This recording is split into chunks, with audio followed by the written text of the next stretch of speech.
In this wonderful modern time, we have the luxury of ordering just about any food we want for delivery. It's easy to get anything from pizza to a chicken sandwich. On the flip side, we can take jobs as delivery drivers and make a few bucks on the side. It's easy work, and when you're a single mother like me, any extra income is good income. A few weeks ago, I delivered some food to a nice suburban community. It was one of those neighborhoods you'd see on a Disney Channel show.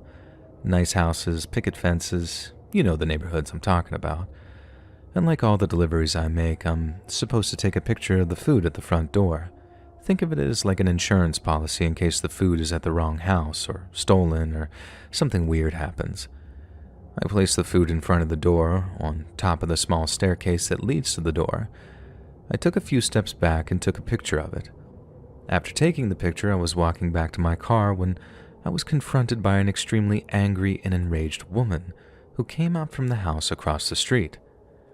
I asked her what her problem was, and she just kept screaming at me, saying that it was private property and that I was trespassing. I tried explaining one time to the woman what I did and why I took the picture, and it did not compute in her tiny little brain. After being continuously cut off every time I tried to speak, I decided to just get into my car and drive away. I tried being nice, but clearly this woman was insane. I got inside my car and was checking my phone for another delivery.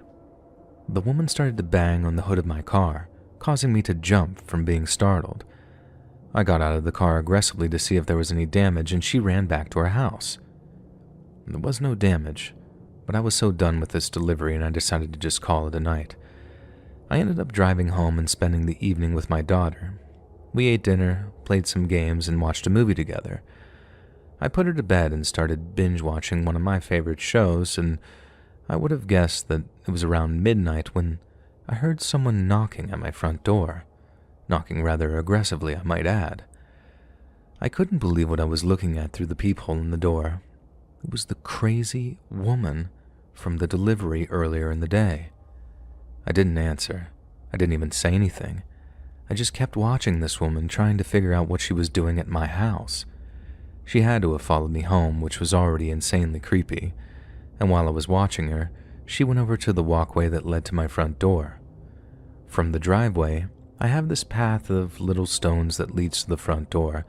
It's not like big slabs of pavement, but rather small stones that almost fit together like a mosaic. The woman grabbed one of the stones, roughly the size of an average dinner plate, and put it behind her back. She started to knock on the door again, still concealing the stone behind her back. And this is where things get very weird. I didn't answer the door, but I shouted to her that I had called the police. And this must have scared her because she threw the stone at my house and ran away. I did end up calling the police and reporting what happened. They followed up, but nothing really came of it, and that was the end of the story until recently. If that was all that happened, that would be scary enough, not knowing what she wanted from me and her showing up in the middle of the night.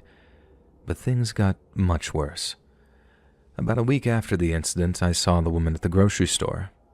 No confrontation or anything like that, but then I saw her several other times just driving. Again, no confrontation or anything else. I wanted to say it was just a coincidence, but it almost felt a little too weird. I have a friend who is married to a cop, and I talked to him about it. I explained that something felt off, but it's possible that it was just pure chance that I kept noticing her, and he agreed. He basically said that because I'm aware of this woman, I'm subconsciously picking her out of the crowd in our town. I didn't like that answer, but I guess technically he was right. It is a pretty smallish town after all. And this brings me to about a week ago as of me writing this account. I just got my daughter on the bus and I was outside pulling some weeds. While I was on the ground, I could feel someone standing over me. I turned around, and it was that woman. The same damn woman from that stupid delivery. I was completely vulnerable in that position and I didn't know what to do. And she said in a sort of soft but angry voice, "You're a monster for calling the cops. You're a trespasser." I noticed that she had one of my stones again, and without thinking, flight mode kicked in, and I got up and ran as fast as I could. She actually tried hitting me with a stone, but she missed. I ran inside and locked the door. I called the police and told them that she was back and trying to hit me with a rock. The police showed up, and this time, they arrested that crazy woman. It turns out that that woman had some pre-existing history of mental health. I'm not exactly sure what it was. And because this is so fresh, I don't exactly know what happened to her. I saw her get taken away in the back of a squad car because she was still at my house when the police came. And I just hope this nightmare is over. At least for now, it seems to be over. I just hope that she gets the help that she needs and that I never have to see her crazy face again.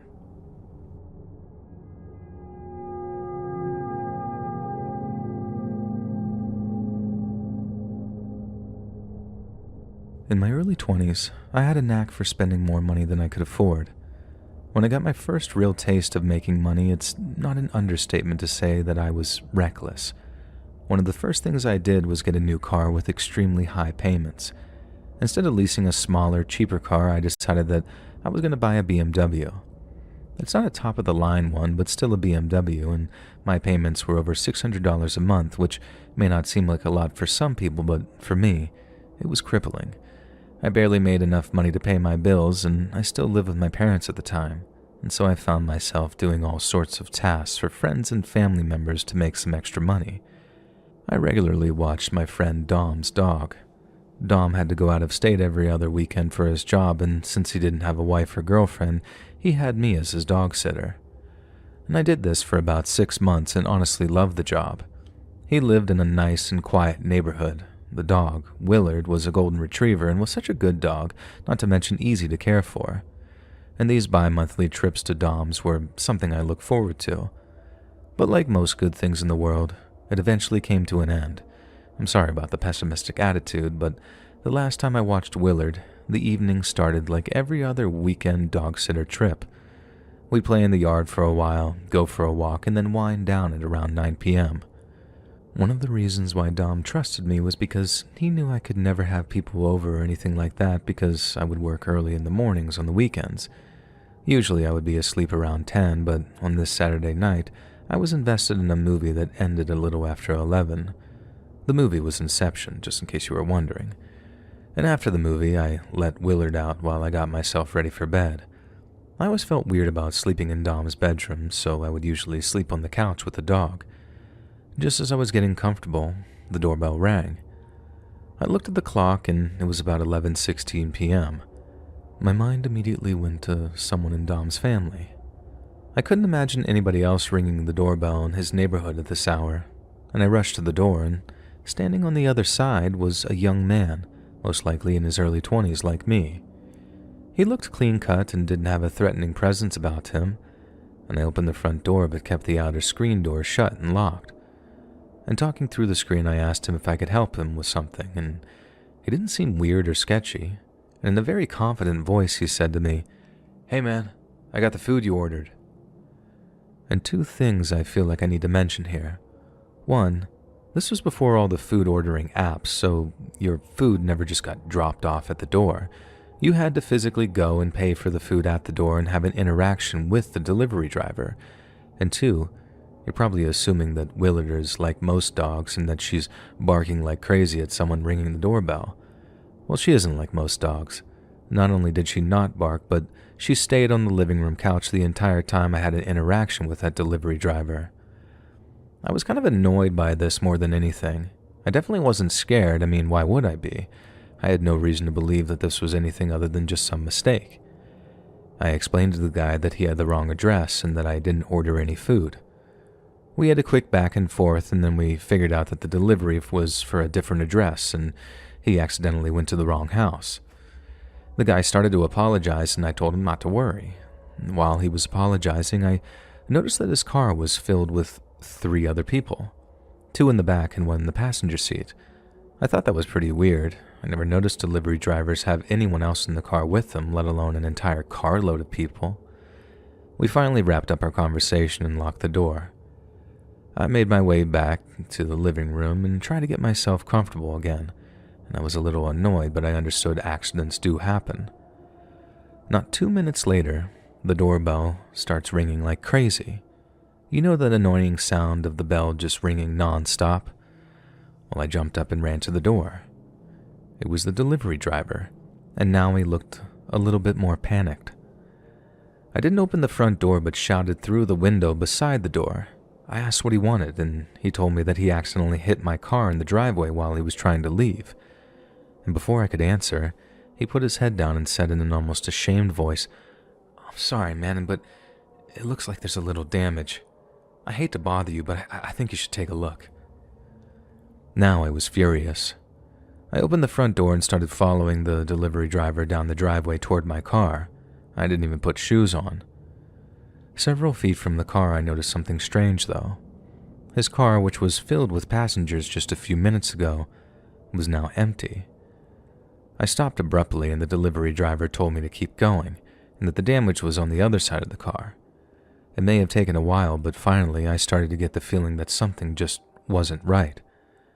I told him that I wanted to go back inside and grab my shoes. I started to walk back to the door, trying to pretend that everything was fine, and just a few steps into my walk back, I heard a noise to my right. From the brush on the side of Dom's house, 2 people emerged wearing hoods. I started to jog towards the front door. On the other side of the house, another person started to run full pelt at me, and at that point I began sprinting toward the door.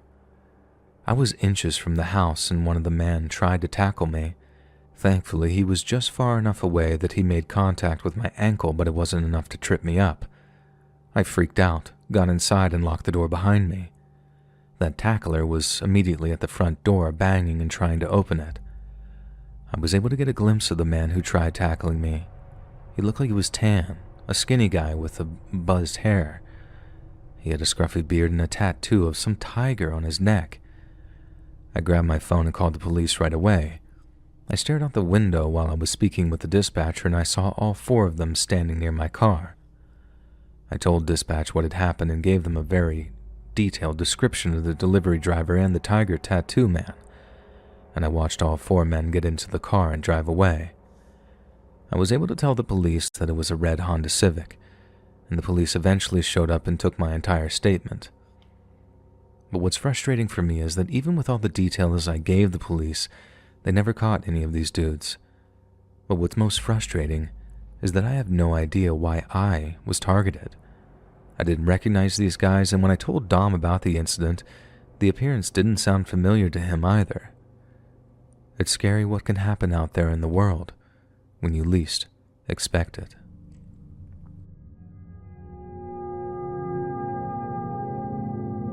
So my aunts were out of town for a couple of weeks, and they trusted me to be home alone. They didn't have anything to worry about. I'm not the partying type. I just like to go to work at a local store in my hometown, go out to eat, get cleaned up, and go to bed. That was my usual routine. That night I decided to stay in, and I ordered some pizza. I just didn't think that this much trouble could arise from something so mundane as ordering pizza. So I called in my order, and it didn't take very long for them to get to my house. I looked to make sure it was the delivery guy, and I was thankfully correct, though he was kinda creepy. I went out and signed for it. The man looked at me though, and began to ask me some creepy personal questions. Questions like, "How old are you?" and "Are you here alone?" I used to live around creepy guys like this when I was a child, and I knew how to answer them. I told him to just have a good night. I began to turn around with my order when I heard him say something else. "By the way, you look really good in your work uniform." I just pretended to smile, and I walked back into my house. I locked the door, and I had an anxiety attack. I didn't see him for a week after that incident, but when I was walking home, I saw him looking around the store, and I hurried out of there. But he followed me, and he said hi. I smiled and waved at him, then kept walking. Yet he kept following me, so I kept looking behind, keeping an eye on him. I walked into a gas station that I always stopped in after work. The manager there knew me very well. I told him the situation, and he told the man to leave me alone before we had a problem. But the manager of the gas station told me what the guy had said back to him, and that's the scariest part. The guy just smiled before walking away. He said, nothing to worry about. I'll have her alone soon. Luckily, nothing more has happened since then, but I have my guard up, ready for anything. At least, I hope I'm ready. I'm a 20-something guy living in the middle of Tennessee. Before this bizarre experience, I'd been going to college full-time to be a paralegal. One day, though, my mother broke her hip after falling down the stairs. She was 52 at the time, and my dad had passed a long time ago, so it was on me to take care of her. We didn't really have anyone else. I was forced to make myself a part-time student because I would have to get a job to help her afford some of her medical bills. At the time, thanks to my late dad, I had a fairly new car, and I figured it'd be fun and easy to deliver pizza. I loved to drive. Where I lived, there was a lot of scenery, and sometimes I even went on drives just for the sake of it. As you can probably guess, it was easy to get the job. I just applied at a few local places and called each of them the next day. Before I knew it, I was delivering pizzas wearing a Domino's hat. Delivering pizza wasn't hard. I can be completely honest with you about that. But delivering can be insanely stressful. You've got to get there at a reasonable time. You keep hoping that the order was made correctly, because you can't just send it back to the kitchen when you're miles away from the restaurant. And last but not least, you find yourself praying that your next customer isn't a prank or a complete jerk. I can't tell you how many jerks I've delivered to. Jerks who didn't want to pay because I wasn't able to give them one more pack of Parmesan cheese. Well, there came a day when I had to deliver a large pizza to an address I did not recognize. The place was about 10 miles away from the restaurant in an area we all infamously called the Boondocks. It was an area that I'd personally never been to, but when I saw it on my drive, I would describe it as a country region of town where there's only a single trashy house every 5 minutes on the road. And I'm not trying to be rude. These places looked beat up, old, and ransacked. It was honestly hard to believe that people still lived in those places. I was fully expecting at any moment to witness a drug deal, or to have someone step out in front of my car to stop me and try to sell me meth. Needless to say, it was a bit of a creepy place. Given that it was getting dark out fast, I was ready to get the delivery over with. I arrived at the customer's address rather quickly, thank God. Luckily, this house was far cleaner than all the ones previous. It was a small white home with a short paved driveway and a seemingly untouched screen door in the front. The yard was well kept and clean, and the grass looked to have been cut recently. Also, there were no cars in the driveway, but I still assumed someone was home to pick up the order. I got out hesitantly and I grabbed the pizza. The carrier was still hot enough to burn my skin if I held it in one spot for too long. This was good. It was probably our most common complaint we got, that our pizzas were too cold or not hot enough when we dropped them off. So that was one thing I didn't have to worry about. With some flimsy confidence, I began to walk up to the screen door. When I was nearly at the porch, I could now see a faint light through the front window, and that's when I saw the silhouette of someone looking out at me. Someone standing there, watching me walk up to their door. Good, I thought. This will be quick. I made it to the front door, cleared my throat for whatever reason, opened the screen door, then knocked on the wooden door. With the first knock, the door slid open. The door hadn't been closed at all, so when I knocked, it opened further. But I swear, there's no way it should have opened that much from a single light knock, because the door in a matter of seconds was wide open. I could now see inside. I could see the faint lighting from what appeared to be 2 dim lamps in the living room. I could also see a small, maybe 28-inch TV in the living room, displaying a silent, flat blue screen. For several seconds, I didn't realize that I was holding my breath. I could feel goosebumps coming up on my forearms.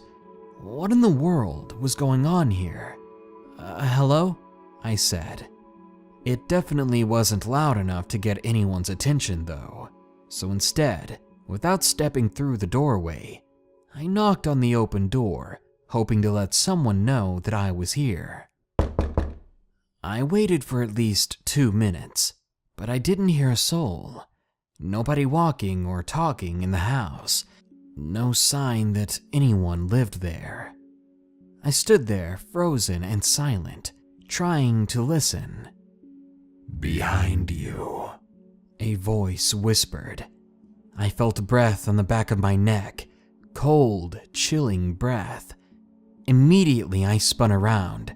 I did it so quickly that I dropped the pizza inside its carrier, but I didn't care. I ran back to my car and was ready to peel out of there.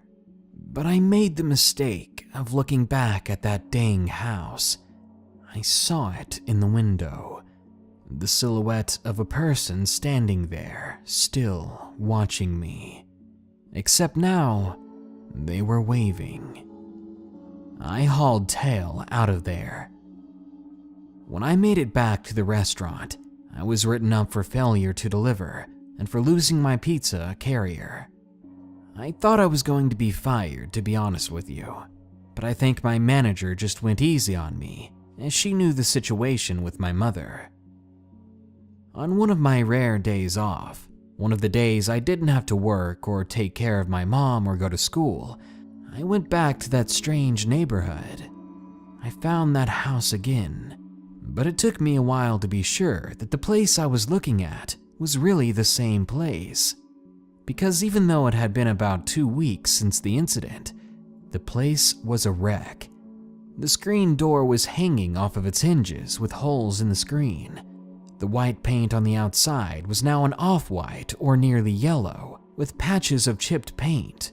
And the lawn was now a jungle with random auto parts scattered about.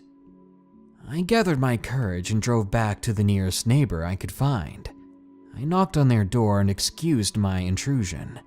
Then I asked them if they knew anything about the strange house. To my surprise, they did. The house was the home of an old man who struggled with his drinking. Apparently, he drove his kids away from frequent abuse, and once those kids left his life for good, he took a shotgun and ended his own life. I was covered with chills as I listened to the story. It was like some sort of ghost story you'd see on TV or hear from an urban legend, but this was real. I'd lived through it. After the man told me that that house hadn't had electricity on for the past year, I thanked him for the information and I bid him good day. I stopped delivering for Domino's after that. I didn't feel like delivering to any more strange places, and I got a better job offer as a manager at a local Subway. Still, sometimes I get a chill on the back of my neck, and I can't help but think about that voice saying, "Behind you."